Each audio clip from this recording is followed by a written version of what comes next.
Bien, reprenons notre travail dans After Effects et je vais vous montrer les derniers petits réglages que j'ai fait avant d'exporter ma scène, ma composition dans Premiere. Et on verra la procédure qui nous permet d'éviter d'avoir à faire un rendu dans After Effects pour après aller dans Premiere. Bon, alors pourquoi aller dans Premiere? Parce que c'est un outil beaucoup plus souple à mon avis pour faire du montage de scènes comme ça, couper des parties, remettre des parties, faire des transitions, et surtout au niveau de l'audio, il est quand même beaucoup plus sympa là au niveau de l'audio vu qu'on a des pistes audio et surtout on n'est pas obligé de faire une preuve comme dans After Effects pour avoir le son, on l'a tout de suite. Voilà. Bien, donc petits ajustements que j'ai fait ici, une lumière. Alors une lumière, seulement une lumière concentrée, bleutée pour reprendre un petit peu l'atmosphère de la scène, avec des réglages de contour progressif du cône pour avoir justement une lumière concentrée sur le renard et une zone un peu plus foncée ici. Ça évite d'avoir quelque chose de trop linéaire au niveau de la couleur. Donc avec ou sans, voyez, ça donne aussi du climat. Alors uniquement une lumière concentrée puisque on est sur une scène de nuit. Si j'avais été sur une scène de jour, j'aurais dû rajouter une autre lumière, une lumière d'ambiance qui représente la lumière du soleil. Mais bien là, ça c'est notre nul, notre caméra on n'y a pas touché. Le noir ici c'est la neige, on ne va pas y toucher. Petite modif au niveau de mon renard. Donc là, il faut que j'aille dans Projet. J'avais quelques rectifications à faire sur les calques Photoshop. Il y avait quelques petits défauts, quelques petites imperfections. Donc j'ai retouché ça, les 20 et quelques calques dans Photoshop. Je les ai retouchés un par un. Et sur cycle de marche qui correspond au dossier où il y a mes calques, j'ai sélectionné tous mes calques. Voilà, en maintenant la touche majuscule, clic droit, et j'ai fait recharger le métrage. Et ainsi tout ce que j'avais refait dans Photoshop s'est retrouvé directement appliqué dans mes calques de ma composition du cycle de marche du renard. Voilà, intérêt de travailler justement avec Photoshop et After Effects au lieu de revenir là, je retravaille sur Photoshop et je fais juste recharger, épargne, tout ce que j'ai amélioré, tout ce que j'ai changé revient sur les calques.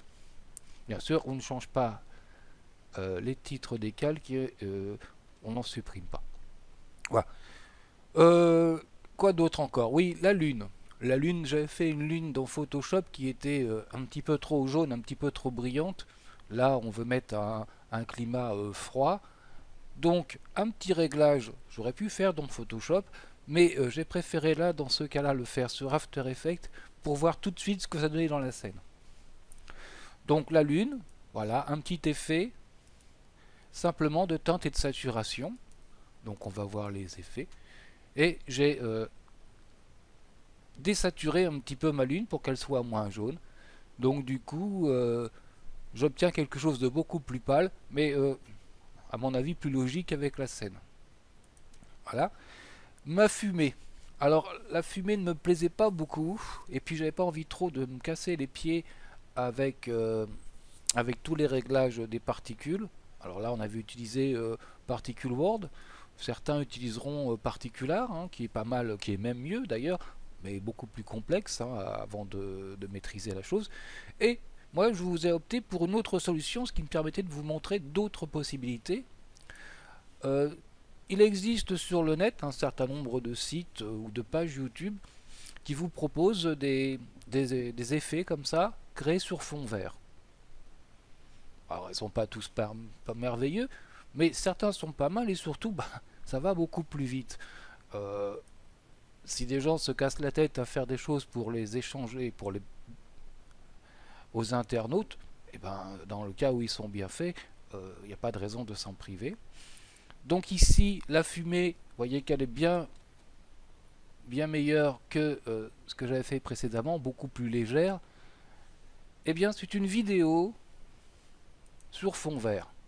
Alors là, on ne le voit pas, mais si j'enlève les effets, on voit bien mon fond vert. Et on voit bien que c'est une vidéo. Donc, première chose, pour virer le fond vert, eh ben, j'ai utilisé l'effet Keylight.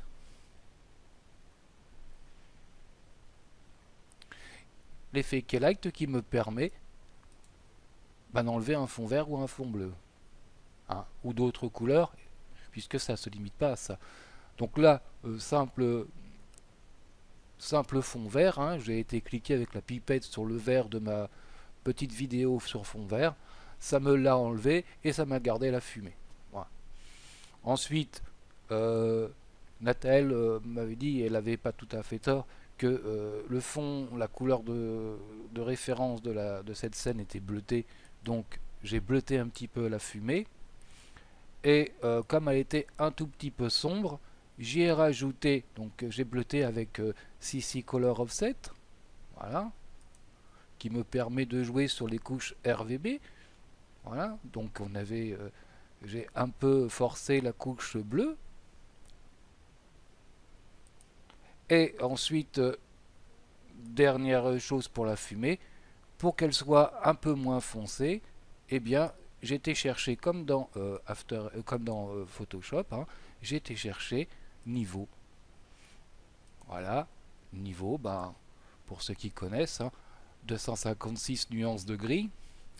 Et ben j'ai enlevé les couches les plus sombres. Voilà, j'aurais pu aller jusqu'à quelque chose de presque, voilà, ici, comme ça. Alors on la voit presque plus du coup. Donc on peut revenir un petit peu. Et voilà, et réduire l'aspect sombre de cette fumée. Et jouer aussi en dernier réglage avec l'opacité. Voyez, pleine opacité. Là, c'est une fumée de feu de puits de pétrole. Faible opacité. Voilà, alors on va revenir, puisque c'est juste à la fin. Voilà, on revient sur quelque chose de plus sympathique. Donc là, le niveau va nous permettre... Voilà. Et on a ceci. Ok. Ça, c'était pour le dernier truc. Qu'est-ce qui me reste encore? Eh ben, ce que j'ai peut-être pas évoqué dans la vidéo précédente, c'est-à-dire la composition 2 qui, en fin de compte, si vous avez regardé la vidéo où j'ai travaillé l'animation du renard par calque dans Photoshop, donc j'avais mon cycle de marche, et chaque calque avait été mis en cascade comme ça, et chaque calque durait une frame. Bien. Une fois que j'ai eu ça, j'avais une vidéo, une composition qui faisait une seconde. Une seconde, c'est pas suffisant pour les 20 secondes de la marche du renard. Donc dans composition 2, j'ai mis déjà sur la première composition qui faisait une seconde, j'ai joué avec instant et remappage temporel qui m'a permis de passer de 1 seconde par calque à 2 secondes. Donc mon cycle de marche, hein, avec mes... Eh bien maintenant fait 2 frames, pas 2 secondes, 2 frames. Et ainsi, si il fait 2 secondes et 2 secondes à chaque fois. Donc m'a permis de ralentir la marche de mon renard pour qu'elle soit un peu moins speed. Et de la même manière, à chaque fois, donc j'ai recopié la composition au cycle de marche pour obtenir suffisamment de temps sur 20 secondes. Et le même principe de cascade me permet de créer comme ça une composition à la, dire au temps qui m'intéresse, à la durée qui m'intéresse. Et ça remis dans composition, voilà. Et 2 points de déplacement du renard depuis son point de départ jusqu'à son point d'arrivée à peu près, là j'ai mis à peu près 18 secondes. Ce qui me laissait un petit peu de vidéo, voilà, vers la fin, sur la maison, avec une poussée de caméra vers la maison. Voilà. Une fois que j'ai fait tout ça, une partie de mon travail est terminée, au moins sur cette partie de scène. Comme c'est un fichier After Effects, eh bien je vais le garder comme ça. Si jamais j'ai à revenir dessus pour faire les petits réglages, eh ben on fera les petits réglages en ouvrant de nouveau notre composition After Effects. Voilà, je la ferme. Alors enregistrer, oui, puisque j'ai fait quelques petites modifs encore. Et nous allons voir après comment cette scène, je vais pouvoir l'importer dans Premiere pour travailler sur le montage de ma première scène de notre projet dessin animé.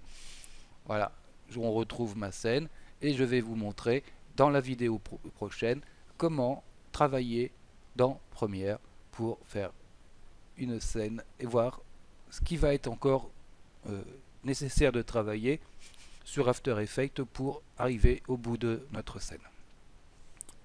Bien, je vous dis à bientôt et on se retrouve très rapidement, cette fois-ci dans Premiere. Salut à tous!